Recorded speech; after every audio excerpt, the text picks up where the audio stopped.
प्राचीन भारतीय इतिहास के स्रोत, विस्तृत विश्लेषण, यूपीएससी मेंस एंड प्रीलिम्स दृष्टिकोण। यूपीएससी सिविल सेवा परीक्षा जीएस पेपर 1 एंशिएंट हिस्ट्री में प्राचीन भारतीय इतिहास के स्रोत एक आधारभूत फाउंडेशनल टॉपिक है। इतिहास केवल तिथियों और घटनाओं का संकलन नहीं है, बल्कि यह अतीत के साक्ष्यों का वैज्ञानिक और तार्किक पुनर्निर्माण है। प्राचीन भारत के इतिहास के लेखन में लिपि या लिखित साक्ष्यों की तुलना में पुरातात्विक साक्ष्यों का महत्व बहुत अधिक है, क्योंकि प्राचीन काल की अधिकांश लिपि, जैसे सिंधु घाटी की लिपि को अभी तक पढ़ा नहीं जा सका है। स्रोतों का विस्तृत वर्गीकरण। प्राचीन भारतीय इतिहास के स्रोतों को मुख्य रूप से 3 प्रमुख स्तंभों में बांटा जाता है। प्राचीन भारतीय इतिहास के स्रोत वर्सेस V1 पुरातात्विक स्रोत, साहित्यिक स्रोत 3 विदेशी विवरण। 1 पुरातात्विक स्रोत आर्कियोलॉजिकल सोर्सेज। पुरातात्विक स्रोत सबसे अधिक प्रामाणिक और वैज्ञानिक माने जाते हैं, क्योंकि इनमें समकालीन शासकों द्वारा हेरफेर की संभावना कम होती है। इसमें निम्नलिखित उपवर्ग शामिल हैं। ए अभिलेख या शिलालेख, इंस्क्रिप्शंस अपॉन एपिग्राफी। महत्व। अभिलेखों के अध्ययन को एपिग्राफी कहा जाता है। ये पत्थर, धातु के पत्रों, स्तंभों और मूर्तियों पर उत्कीर्ण होते हैं। ये सबसे विश्वसनीय काल निर्धारण क्रोनोलॉजी साधन प्रदान करते हैं। प्रमुख श्रेणियां और उदाहरण। अशोक के अभिलेख प्राकृत भाषा और ब्राह्मी, खरोष्ठी, ग्रीक व अर्मेनियाई लिपियों में लिखे गए हैं। जेम्स प्रिंसेप ने सबसे पहले 1837 में ब्राह्मी लिपि को पढ़ा था। इनसे अशोक के धम्म, उसके साम्राज्य की सीमाओं और लोक कल्याणकारी नीतियों की जानकारी मिलती है। हाथी गुम्फा अभिलेख। कलिंग नरेश खारवेल का यह अभिलेख जैन धर्म के संरक्षण और उस समय की सिंचाई व्यवस्था, कदम का नहर निर्माण की जानकारी देता है। इसमें पहली बार भारतवर्ष शब्द का उल्लेख मिलता है। इलाहाबाद प्रशस्ति, प्रयाग प्रशस्ति, समुद्रगुप्त के संधि विग्रहिक हरिशेन द्वारा रचित। इसमें समुद्रगुप्त के सैन्य अभियानों, आर्यावर्त और दक्षिणपथ विजय का काव्यात्मक वर्णन है। ऐहोल अभिलेख चालुक्य राजा पुलकेशिन द्वितीय के दरबारी कवि रवि कीर्ति द्वारा रचित। इसमें नर्मदा नदी के तट पर पुलकेशिन द्वितीय द्वारा हर्षवर्धन को हराने का ऐतिहासिक उल्लेख है। जूनागढ़ गिरनार अभिलेख शक क्षत्रप रुद्रदामन प्रथम का यह अभिलेख संस्कृत भाषा में लिखा गया पहला लंबा और महत्वपूर्ण अभिलेख है, जो चंद्रगुप्त मौर्य और अशोक के समय से चली आ रही सुदर्शन झील के निर्माण और उसके पुनरुद्धार की कहानी बताता है। बी मुद्राशास्त्र और सिक्के न्यूमिस्मैटिक्स। महत्व। सिक्कों के अध्ययन को न्यूमिस्मैटिक्स कहते हैं। सिक्के राजाओं के काल, साम्राज्य के आर्थिक स्वास्थ्य, व्यापारिक संबंधों और उनकी धार्मिक मान्यताओं पर प्रकाश डालते हैं। विकास क्रम। प्राचीनतम सिक्के आहत सिक्के पंचमार्क्ड कॉइन्स कहलाते थे, जो मुख्यतः चांदी और तांबे के टुकड़े होते थे, जिन पर विभिन्न चिन्ह ठप्पे से आहत किए जाते थे। इन पर कोई लेख नहीं होता था।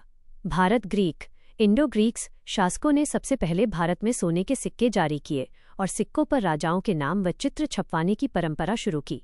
कुषाण वंश इन्होंने सबसे शुद्ध सोने के सिक्के जारी किए। गुप्त वंश गुप्त शासकों ने सबसे अधिक संख्या में सोने के सिक्के, जिन्हें दीनार कहा जाता था, जारी किए, जो उनकी अत्यधिक आर्थिक समृद्धि को दर्शाते हैं। उदाहरण के लिए समुद्रगुप्त के कुछ सिक्कों पर उसे वीणा बजाते हुए दिखाया गया है, जो उसके संगीत प्रेम को प्रमाणित करता है। सातवाहन वंश इन्होंने शीशे, लीड, पोटीन और तांबे के सिक्के चलाए, जो उनकी आर्थिक स्थिति और समुद्री व्यापार की भिन्नता को दर्शाते हैं। स्मारक, भवन और मूर्तियां मॉन्यूमेंट्स और आर्किटेक्चर। महत्व। वास्तुकला से उस काल की तकनीकी प्रगति, धार्मिक विश्वास और सामाजिक आर्थिक स्तर का पता चलता है। प्रमुख उदाहरण। हड़प्पा सभ्यता के नगर नियोजन, ग्रिड पद्धति, जल निकासी प्रणाली से उनकी उन्नत नगरीय जीवन शैली का ज्ञान होता है। मौर्य काल के स्तूप, सांची, सारनाथ और एकाष्टक मोनोलिथिक स्तंभ।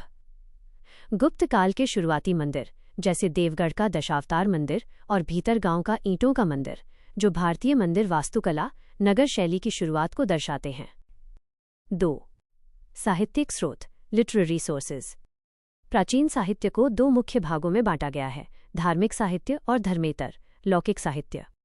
ए धार्मिक साहित्य रिलीजियस लिटरेचर। ब्राह्मण बाटोन वैदिक साहित्य, वेद, ऋग्वेद, सामवेद, यजुर्वेद, अथर्ववेद। इनसे आर्यों के आगमन, उनकी राजनीतिक व्यवस्था, भौगोलिक स्थिति और जीवन मूल्यों की जानकारी मिलती है। ब्राह्मण ग्रंथ, आरण्यक और उपनिषद। वैदिक अनुष्ठानों की व्याख्या और दार्शनिक विचारों, जैसे आत्मा, परमात्मा और पुनर्जन्म का संकलन। वेदांग और सूत्र साहित्य, व्याकरण, ज्योतिष, कल्प आदि की जानकारी। महाकाव्य, रामायण और महाभारत। इनसे तत्कालीन समाज, नैतिक मूल्यों और राजनीतिक संघर्षों का पता चलता है। पुराण, कुल 18 पुराण हैं। ऐतिहासिक दृष्टि से मत्स्य पुराण, सातवाहन वंश, वायु पुराण, गुप्त वंश और विष्णु पुराण, मौर्य वंश अत्यधिक महत्वपूर्ण हैं क्योंकि इनमें राजवंशों की वंशावलियां दी गई हैं। बौद्ध साहित्य, त्रिपिटक, सुत्त पिटक, विनय पिटक, अभिधम्म पिटक माइनस बुद्ध के उपदेश, संघ के नियम और बौद्ध दर्शन। जातक कथाएं, महात्मा बुद्ध के पूर्व जन्मों की कहानियां। ये कथाएं तत्कालीन सामाजिक, आर्थिक और व्यापारिक दशा श्रेणी प्रणाली को समझने का बेहतरीन माध्यम है। श्रीलंकाई क्रॉनिकल्स, दीपवंश और महावंश से मौर्य सम्राट अशोक के शासनकाल और बौद्ध धर्म के प्रचार प्रसार की जानकारी मिलती है। जैन साहित्य, जैन आगम, अंग, उपांग, पूर्व आदि। भगवती सूत्र में 16 महाजनपदों की सूची मिलती है। भद्रबाहु रचित कल्पसूत्र से जैन तीर्थंकरों, विशेषकर पार्श्वनाथ और महावीर स्वामी के जीवन चरित्र का ज्ञान होता है। बी धर्मेतर और लौकिक साहित्य, सेक्युलर लिटरेचर। इस श्रेणी में वे ग्रंथ आते हैं जिनका संबंध सीधे किसी धर्म विशेष से नहीं बल्कि इतिहास, राजनीति, व्याकरण या नाटक से है। कौटिल्य का अर्थशास्त्र, मौर्यकालीन प्रशासनिक व्यवस्था, गुप्तचर प्रणाली, अर्थव्यवस्था और कर प्रणाली का सबसे प्रामाणिक ग्रंथ। कल्हण की राजतरंगिणी, रचनाकाल 12वीं शताब्दी माइनस इसे भारत का पहला वास्तविक ऐतिहासिक ग्रंथ माना जाता है जिसमें कश्मीर के इतिहास का क्रमिक वर्णन है। ऐतिहासिक जीवनियाँ, बायोग्राफीज। बाणभट्ट द्वारा रचित हर्षचरित, सम्राट हर्षवर्धन के जीवन और साम्राज्य की जानकारी। विल्हण रचित विक्रमांक देवचरित, चालुक्य राजा विक्रमादित्य षष्ठ का इतिहास। संध्याकार नंदी रचित रामपाल चरित, पालवंश के राजा रामपाल का इतिहास। नाटक और काव्य, कालिदास की रचनाएं, अभिज्ञान शाकुंतलम, मालविकाग्निमित्रम आदि, जो गुप्तकालीन स्वर्ण युग की सांस्कृतिक और सामाजिक स्थिति को दर्शाती हैं। पाणिनि की अष्टाध्यायी, संस्कृत व्याकरण का पहला ग्रंथ जो मौर्य काल से पहले की राजनीतिक स्थिति की भी झलक देता है। 3. विदेशी यात्रियों और लेखकों के विवरण, फॉरेन अकाउंट्स। भारतीय शासकों के इतिहास की तिथियों को क्रॉस चेक, क्रॉस वेरीफाई करने में विदेशी विवरणों की बड़ी भूमिका रही है। यूनानी और रोमन लेखक, ग्रीक और Roman writers. Megasthenes, Seleucus Nicator का राजदूत जो चंद्रगुप्त मौर्य के दरबार में आया था। उसकी पुस्तक इंडिका, जो मूल रूप से नष्ट हो चुकी है लेकिन बाद के लेखकों के उद्धरणों में मिलती है, से मौर्यकालीन प्रशासन, समाज, उसने 7 जातियों का उल्लेख किया है और पाटलिपुत्र नगर का विस्तृत विवरण मिलता है। पेरिप्लस ऑफ द एरिथ्रियन सी, अज्ञात ग्रीक नाविक द्वारा रचित। इससे पहली शताब्दी ईस्वी में भारत के पश्चिमी और पूर्वी तट के बंदरगाहों जैसे भरूच, मुजरीस और रोम के साथ होने वाले व्यापार की अमूल्य जानकारी मिलती है। प्लिनी की नेचुरल हिस्ट्री, ये पुस्तक भारत और रोम के बीच होने वाले भारी व्यापार, जिसमें रोम का सोना भारत आ रहा था और उसके बदले भारत के विलासिता के सामान जा रहे थे, पर प्रकाश डालती है। चीनी यात्री, चाइनीज ट्रैवलर्स। फाहियान, गुप्त सम्राट चंद्रगुप्त द्वितीय विक्रमादित्य के शासनकाल में आया। उसने अपने विवरण में मध्य देश, उत्तर भारत की शांति, बौद्ध धर्म की स्थिति और जनता की समृद्धि, शाकाहारी समाज व सिक्कों का उपयोग का वर्णन किया। ह्यूएनसांग सम्राट हर्षवर्धन के काल में भारत आया। इसे यात्रियों का राजकुमार कहा जाता है। इसकी पुस्तक सीयू से तत्कालीन सामाजिक, धार्मिक, शैक्षणिक, नालंदा विश्वविद्यालय और राजनीतिक दशा का अत्यंत विशद ज्ञान मिलता है। अरबी और फारसी लेखक, अल-बरूनी, अबू रेहान 11वीं शताब्दी में महमूद गजनवी के साथ भारत आया। उसकी पुस्तक किताब उल हिंद या तहकीक हिंद में भारतीय विज्ञान, गणित, खगोल शास्त्र, जाति व्यवस्था और यहाँ के रीति रिवाजों का अत्यंत तार्किक और वैज्ञानिक विश्लेषण मिलता है। यूपीएससी मेंस परीक्षा के लिए विश्लेषणात्मक निष्कर्ष, एनालिटिकल समरी।